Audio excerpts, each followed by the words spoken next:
Bonjour, on va essayer dans cette vidéo d'entrer un petit peu plus en profondeur dans ce concept de pointeur, d'accord?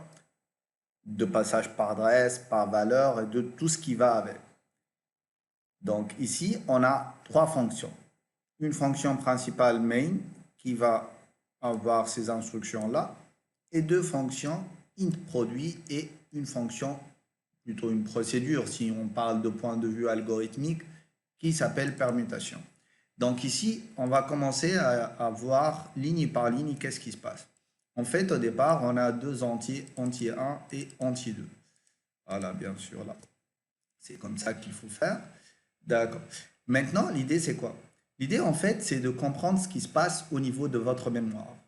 Que se passe-t-il à chaque instruction, à chaque itération?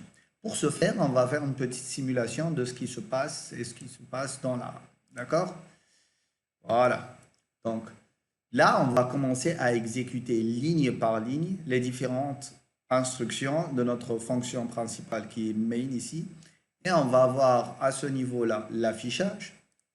Et on va voir là les instructions qui vont être déclenchées. Et là, on a notre RAM. Et on va essayer de comprendre ce qui se passe au niveau de cette RAM-là. D'accord? La première chose qu'on va exécuter, c'est la ligne 1 et qui nous permet en fait de déclarer deux entier 1 et entier 2. Et on voit ici que qu'est-ce qui se passe? La première ligne, il n'y a rien qui s'affiche. Et on a la déclaration de deux entiers. Et donc, l'allocation de deux espaces dans la RAM, dans la mémoire, qui vont avoir automatiquement deux adresses, A12 et A15. Ici, on dit A12 et A15, mais réellement, c'est des entiers. Mais ce n'est pas ça notre problème. Donc, on a deux entiers qui sont alloués à notre programme. Ces deux entiers-là ont deux adresses. Donc, c'est deux cases mémoire qui possèdent des adresses dans cette mémoire-là qui ont été allouées à notre fonction main. Maintenant, on a une seconde ligne qui nous dit printf saisissez les deux entiers. Donc là, c'est la partie qui va être exécutée et ça, c'est l'affichage de cette ligne-là. Donc, il va nous afficher sur l'écran, saisir les deux entiers. Et ce message-là, il va retourner à la ligne. Après, on a un scanf %d, l'adresse de entier 1 et l'adresse de entier 2. Donc, puisque la fonction scanf va modifier le contenu de nos deux variables entier 1 et entier 2, si on lui passe les valeurs, elle n'aura aucun moyen d'aller accéder à ces variables-là et d'aller les modifier. Donc, on a nos deux valeurs, on a saisi 5 et 2, et donc 5 c'est la valeur de entier 1 et 2 c'est la valeur de entier 2. Maintenant, on a l'appel à la méthode, plutôt à la procédure, pardon, permutation, qui prend en paramètre l'adresse de l'entier 1 et l'adresse de l'entier 2. Bien sûr, là, il y a ça qu'il faut supprimer. D'accord? Donc, réellement, qu'est-ce qui se passe? Cette valeur-là, ça va être A12. Et cette valeur-là, ça va être A15. Donc, l'entier 1 et entier 2, on ne va pas les passer eux, mais on va passer leur adresse dans la mémoire. Donc, ça, c'est entier 1, ça, c'est entier 2, ça, c'est leur adresse au niveau de la mémoire. D'accord? Donc, si on va au niveau de notre procédure permutation, la valeur de A, ça va prendre automatiquement la valeur qu'on lui a passée. Son type, ça va être le type de la variable qu'on lui passe. Nous, on lui passe l'adresse d'un entier. Donc, c'est un int étoile. Donc, ça, c'est le type de notre variable entier 1. Et donc, la variable A, qui est une variable propre à permutation, c'est pour ça que automatiquement, qu'est-ce qui se passe? Deux nouvelles variables ont été allouées. Une qui s'appelle A, qui correspond à cette variable-là, qui est de type int étoile, et l'autre qui s'appelle B, qui est de type int étoile aussi, et qui va avoir sa propre adresse. Donc, on a deux nouvelles variables avec deux adresses différentes, ce qui est normal puisque les autres adresses sont déjà réservées. Et elles prennent comme valeur quoi? Ce qu'on leur a pas passé. Donc ici, réellement, qu'est-ce qu'on a fait? On a fait permutation de A12 à 15. Donc A12 va être sauvegardé dans A et A15 va être sauvegardé dans B. Et donc là, qu'est-ce qui se passe? Nous avons dans notre fonction permutation deux variables A et B, l'une qui contient l'adresse de entier 1 et l'autre qui contient l'adresse de entier 2. Sachant que nous possédons un opérateur étoile qui, à partir d'une adresse, peut accéder à la valeur, on peut donc automatiquement, au niveau de la fonction de la procédure permutation, accéder à ces deux variables-là. Pourquoi? Pas tout simplement parce que nous avons leur adresse. Et à partir de cette adresse-là, on peut aller accéder directement à nos variables. C'est pour ça que lorsqu'on utilise étoile A, réellement, c'est comme si on utilisait entier 1. Et lorsqu'on utilise étoile B, c'est comme si on utilisait entier 2.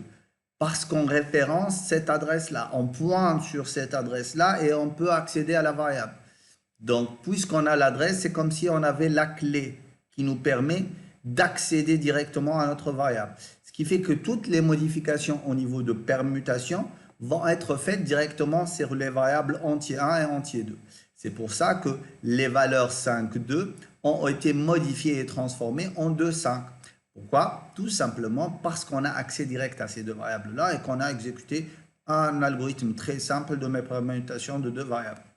D'accord? Donc ça, c'est les deux nouvelles valeurs. Donc ici, l'affichage dans la version 4, ça va être d'afficher 5, 2. Maintenant, après la permutation, le A va avoir la valeur 2 et le B va avoir la valeur 5. Donc tout ça, c'est dû à ce passage par adresse. Parce que là, on a les adresses des variables à modifier et automatiquement, même si ces deux adresses sont stockées dans d'autres variables, c'est les variables de la fonction permutation finalement, la procédure permutation.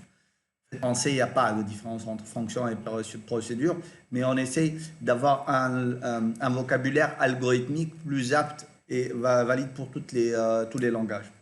Donc, cette procédure permutation, elle récupère dans ces deux variables A et B les adresses des deux variables entier 1 et entier 2. Et à partir de ces adresses-là, eh ben, elle peut tout faire avec ces variables. C'est comme si elle les avait en fait réellement. C'est comme si on lui avait donné les clés de la boîte aux lettres qui contient les deux valeurs 5 et 2. Et elle a l'adresse, elle a la clé, donc elle peut aller modifier ces valeurs-là comme bon lui semble. D'accord?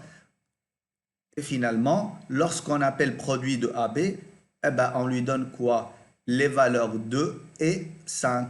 Donc, elle va créer ses propres variables x, y, avec x égale 2, y égale 5, et elle va nous retourner la valeur 10. Donc, ça, c'est une simulation exacte de ce qui se passe réellement dans votre mémoire en utilisant ce passage par adresse. Ce que vous devez retenir réellement, c'est quoi? C'est deux choses. L'une, quand est-ce que je vais faire un passage par adresse? Quand est-ce que je vais faire un passage par valeur? Vous passez l'adresse d'une variable lorsque vous voulez que la fonction ou la procédure qui la gère puisse la modifier. Donc, vous voulez lui donner un accès direct à la variable d'origine pour qu'elle puisse modifier sa valeur. Ça, c'est quand est-ce que vous passez son adresse. Quand vous voulez juste utiliser la valeur de cette variable-là, vous allez lui passer la valeur. Donc, l'algorithme est très simple. Si vous voulez que votre procédure ou fonction modifie la valeur d'une variable, vous lui passez l'adresse de cette variable-là. Si vous voulez qu'elle utilise juste sa valeur, vous lui passez la valeur, tout simplement. Après, au niveau de l'entête de la procédure, si vous avez envoyé l'adresse, vous avez votre type, vous lui ajoutez une étoile, puisque c'est l'adresse sur une variable de ce type-là. Là, on a travaillé que sur des entiers, mais le type importe peu. Et si vous voulez une valeur, tout simplement, vous lui dites, je vais vous envoyer une valeur, récupérez-la dans vos propres variables, faites ce que vous avez à faire et retournez-moi le résultat final. Voilà, j'espère que cet exemple-là a été clair. Si vous avez des questions, n'hésitez pas à les mettre dans les commentaires.